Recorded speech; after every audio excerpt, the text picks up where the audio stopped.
Good morning, everyone. I'm very excited to be here to share in this fantastic community resource that we're unveiling this morning.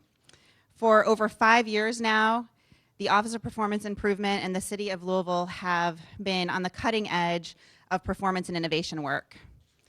Throughout that time, the work of the Office of Performance Improvement and Innovation team has always been collaborative, it has always been inclusive, and it has always been cutting edge. We have brought world-class training to over 6,000 employees within Metro government in the areas of Lean, Six Sigma, project management, strategic planning. We have continued to bring strategic partnerships into city government, whether that's working with Bloomberg Philanthropies or Living Cities, whether it's with corporate partners like Toyota and Humana. And we have helped the city run cross-sector projects that help address some of the challenges for our most vulnerable. A great example of that was our dual diagnosis cross-functional team that did work to address the needs of those with mental illness and substance abuse. And through that work, we brought in collaborative partnerships with the University of Louisville, University Hospital, mental health providers, substance abuse providers, multiple departments across city government, EMS, corrections, the police department, the public health department. And where you are today standing is a physical representation of all of that collaborative work and cutting edge innovation that's been going on. So today we will be unveiling what we are affectionately calling for the community, the LouieLab. And many others who will be speaking, the mayor included, will tell you a lot more about that space, but we're standing in it right now. But you are also on a floor that houses the Office of Performance Improvement Innovation teams and a new training lab for city government employees and other citizens who will come in and get some of that world-class training. And so I am very excited to be here in this co-creation and co-solution space that will no doubt continue to address some of the most challenging issues that our city has in collaborative and innovative ways. Now, I am one of the co-chairs of an innovation advisory council that the mayor has appointed to help shepherd in some of the work that this space will continue to do in the community. And I'd like to introduce my other co-chair, Ted Smith, to talk a little bit about that advisory council and introduce the mayor. Awesome. Thank you, Theresa. All right. Good morning. Nice warm day in Louisville, Kentucky. Hey, this is a wonderful day for a couple of reasons.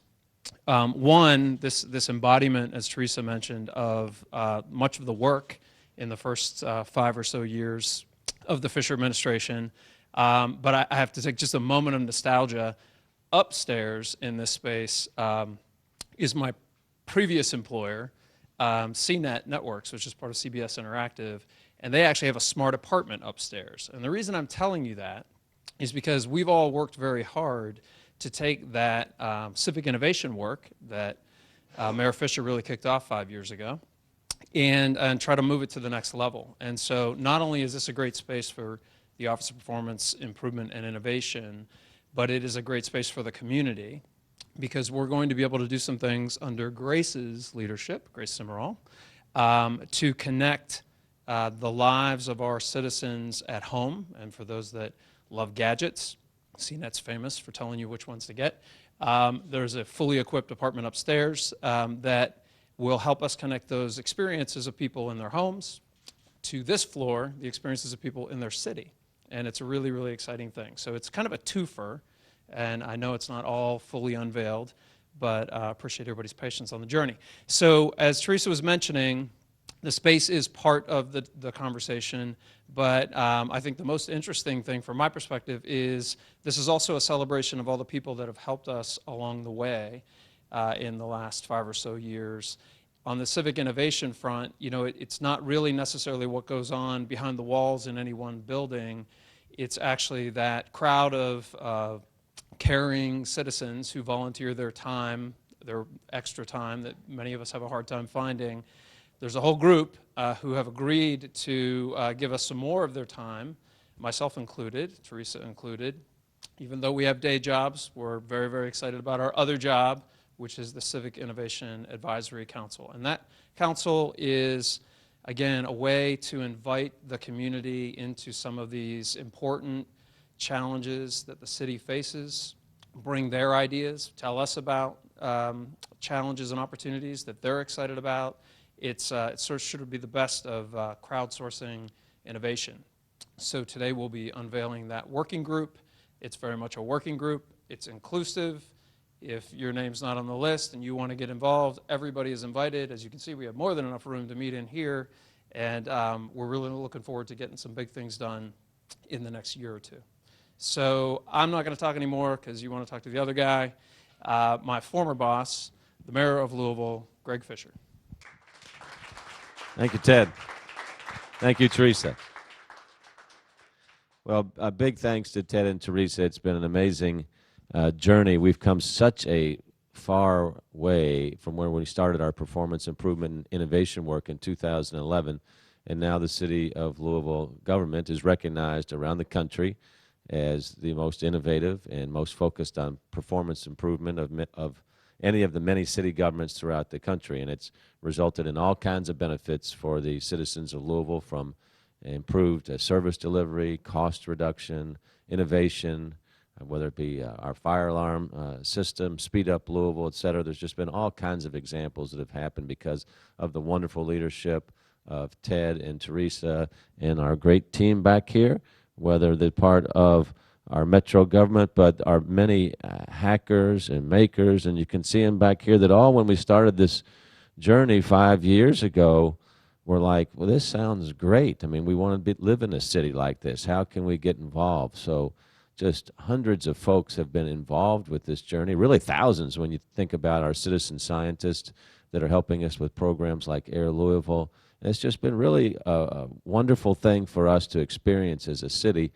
And what it does is not only improve results, but it also builds trust in government. And that's something, obviously, that's in shorter supply than what we would like to see. But when people see government working for them and making their lives better, or even in the case of, again, citizen scientists like Air Louisville, where they're actually involved in the work of data capturing and part of a larger crowdsourcing initiative, and then using that type of collective work to make the macro city better and their micro health conditions better. I mean, that's what it's all about when it comes to developing great programs for our citizens, then taking us to the next level as well. So this space, LouieLab, is the physical manifestation of all of this coming together to this point in time. Our performance improvement folks and our innovation folks are headquartered here in the back, and this up front is a public space that Daro and Grace will talk about more as well. So it's taking this work to the next level. It's, as Ted mentioned, also making this a public-private initiative with a corporate partner upstairs with CNET in a smart apartment, much like some of the work that we did earlier in our administration with First Build and GE and the University of Louisville. That's also seen as a global best practice as well. So what we want to do is just keep pushing this edge of improvement and innovation. Improvement, obviously, is highly structured within our entity right now with the LouieLab program. It's the way we architect our organization and also our work floor. And then we provide dedicated resources to innovation. Any good organization is doing that, so we can repeat time and time again.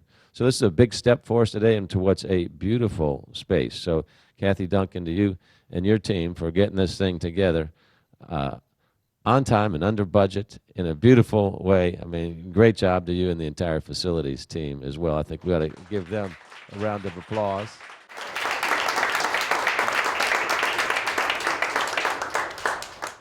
And then kind of the hidden juice that makes this work, our whole IT team, when they come together and wire us up here so that we can be fast and efficient. I want to make sure that the folks that do it are recognized as well. So thanks to our great team at IT as well. Good job. All right, so to tell us a little bit more about the actual space and what's going on, we'll be hearing from Daro and Grace right after me. So obviously we've had a transition from Ted Smith and Theresa Reno-Weber. We announced that a couple months ago in conjunction with Daro, Mott, and Grace Simrall coming in with performance improvement and innovation respectively, and then the creation of LouieLab, bringing in even more the public into this innovation and improvement space. So it's a great way to transition as a city, and the transition has really gone very, very well. Couldn't be more pleased. So thanks to everybody on the team. Let's hear from Daro Mott. Daro Mott, Chief for Performance Improvement. Thank you so much, and bear with me right now because I'm feeling under the weather. But as the mayor said, we stand on the shoulders of great leaders like Ted Smith and Theresa Reno-Weber. We're going to spend a lot of time co-creating solutions and furthering our best-in-class or world-class training programs. We have one of the best leadership strategies for how to solve problems within our organization known as the LouieLab program. You'll see us spend a lot of time developing strategy and implementing that in many, many workshops, as well as structured problem-solving processes. You will also see us embed innovation within our continuous improvement platform, and we can only do that because of the good work that has been actually done before us. So I just really want to thank the mayor for his continued support for this wonderful program, thank Theresa Reno-Weber, as well as thank the Ted Smith and the staff who make this all possible every single day. And let me not talk too much, and I'll hand over the mic to Grace Simrall, who is our new and fabulous Chief of Civic Innovation. Thank you so much, Daro, and thank you to the mayor, thank you to Theresa Reno-Weber, thank you to Ted Smith. It's because of their vision that this space has come alive, and we're standing in the embodiment of all of the civic innovation work that has gone on before in the past 5 years. When people ask me what the LouieLab is, I try to explain to them, well, the physical space is very important. And in fact, I think that this will help accelerate our work because we'll now have a dedicated space for us to be able to discuss, collaborate, and build and co-create those breakthrough innovative solutions, both with city employees as well as our community at large. And when I say the community at large, it's the folks who are standing here behind me. They're our citizen scientists, they're the hacker community, the maker community, the startup ecosystem, and our corporate partners. We are very, very fortunate to live in a city where there is such a high level of civic engagement. And so then what do we work on in this physical space? It's those large intractable problems, ones you probably can't just solve in a weekend. We certainly have tackled very innovative solutions over a weekend or so, but this will give us that sustained opportunity to be able to work with the Innovation Advisory Council in coming up with those, again, very targeted solutions to solving our citizens' problems. So for example, today we'll see a demonstration of what the interaction, the intersection between what the smart city and the smart home will look like. In fact, it's thanks to, again, our Innovation Advisory Council. I want to call out Raydel Machado, who was more than happy to go ahead and donate his time, his energy, and build us a solution for us to, again, spark imagination and continue that conversation about what that really could look like. How do we deliver digital services into the home? How do we make our citizens' lives better? When we look at things like our work around health and all policies, so our Air Louisville work and our work with Green for Good, both, again, initiatives that look at how do we address larger public health issues. That work will continue in the LouieLab. And then finally, really those, again, those solutions that are co-created around intractable solutions. How do we use a data-driven, evidence-based approach and leveraging technology to solve them? So we'll see a demonstration of our wireless smoke detectors, again, addressing fire safety, but through an innovative way of leveraging technology.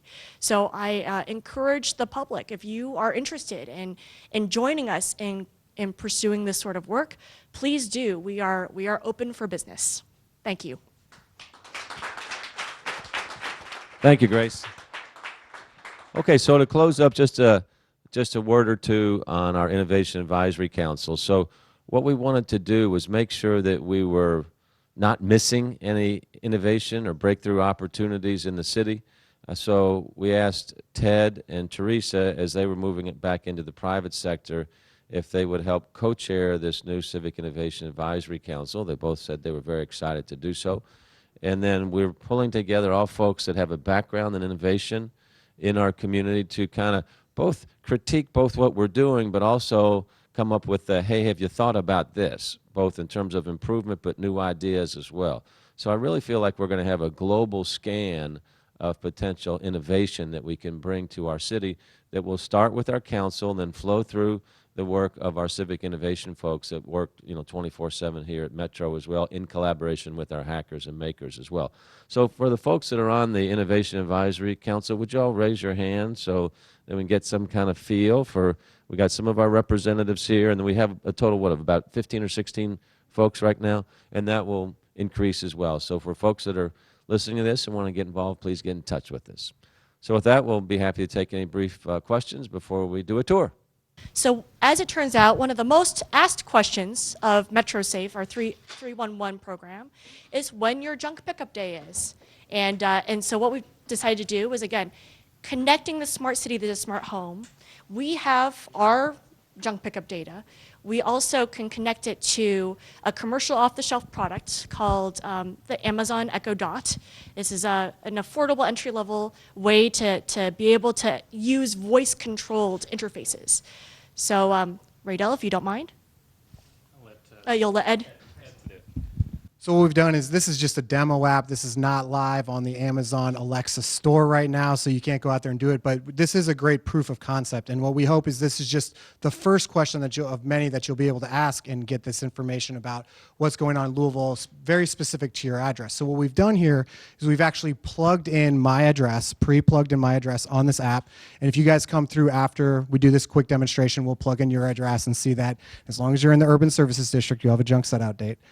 So we'll go ahead and do this right now. Alexa, ask the city what my junk setup date is. The junk set-out will begin in your area on February 24th, 2017 and will go on till February 26th, 2017. And so this is just a demonstration, and there's a lot more information. Matt Goth-Olson, who runs our website, he's really been the lead on this in terms of the information provided by LouisvilleKY.gov.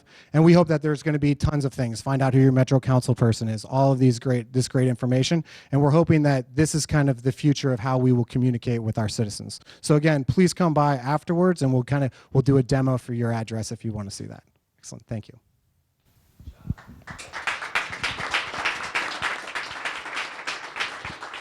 And what I hope this demonstration does is spark imagination. So think of how can the city, again, provide you, the citizen, value, right? What is sort of a ubiquitous, embedded experience within your home when it comes to the city and the services we deliver? So please, again, you saw how we could integrate with Amazon Echo. We're device agnostic, so we're going to be looking into integrations with Google Home and other sorts of, again, voice-enabled, voice-controlled interfaces. So we look forward to seeing what ideas that our citizens come back to us with in terms of how we can improve their lives. So the idea is that CNET will be our test bed for continuing to test these ideas. They have a smart apartment. These devices actually are in the apartment. They have regular testers. And so as we roll out regular features, their testers will be able to integrate that into their lives and again give us that valuable feedback. Perhaps this isn't the right channel for them to be able to receive this information, and it would be much more useful in some other way or way to be communicated. So again, we look forward to that kind of two-way communication about how we can improve digital services. And again, this takes our open data to the next level, right? So we're not just publishing data, we're actually using that data to make it useful and easy for citizens to access information. So the other thing I wanted to call out is our wireless smoke detector. So if you don't mind following me over. We have both developed this device along with another friend of ours that is able to detect when smoke detectors go off inside vacant abandoned properties and let the city know that there's a fire that's about to occur. So right now we have 9 of these devices installed as a pilot here at the city, and we've got that data feeding live currently to the city. So if a fire happens, Ed can get a message and just call 911 and definitely protect the neighbors of these houses, right? 20% of the time when a vacant building catches fire, the building next door catches fire, and that's really where the threat is and why it's so important for the city to kind of support this innovation because it helps better the lives of the citizens. So this is the device we call Casper. It's basically works with a microphone on the backside and listens for smoke detectors to go off. once that happens, it sends the data to the cloud, and we are able to, generate a report seen on my screen here, plus a map and some other diagnostics to help the city understand really the entirety of the vacant property fire problem. So we've had these devices working since October 25th and checking in daily, and today we'll definitely do a drive around and check on all the devices again. So again, great opportunity for the city to approach makers, hackers, and start getting innovation going and better the lives of our citizens. So.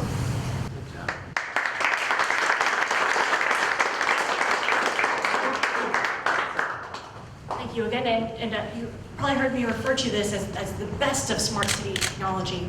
And why I say that is because we're not just collecting data for data's sake, but we're using data to, again, solve real problems. So we have a real fire safety issue in our community where fires that start in vacant abandoned properties can spread to occupied homes. And that's a serious problem for our community. So instead of looking internally only for solutions, we were able to frame the problem to the community at large and have them co-create with us. And what I love about what the team has done here is that this is technology that's extensible. So it's not just solving issues around vacant abandoned properties. It could also solve issues for private consumers. It could solve issues for multi-unit family homes. It can be extended so that it uses other sensors. And both sides benefit. When you say that, Nathan? Yeah. So the city benefited a great deal because we now have this new solution that's both innovative and cost effective. And the team benefits because they have a startup opportunity on their hands. That we've been approached from other municipalities saying that they're very interested in this technology and would like to see it installed in their cities. So again, best of smart city. Thank you. And at this point, let's begin the tour for the rest of the space. And Grace, would you just share with everybody if they want to use this space, what's the process for that? So we do take daily registrations. Right now, the process does involve emailing us, but we are in the process of evaluating self-service scheduling software so that everyone can register for a space. And I'm so glad you brought that up, Mayor, because what is particularly unique about LouieLab as compared to other kind of civic innovation labs run by nonprofits around the country is that we don't charge any co-working fees. So we are, again, working very deliberately to ensure that this is an equitable and inclusive experience.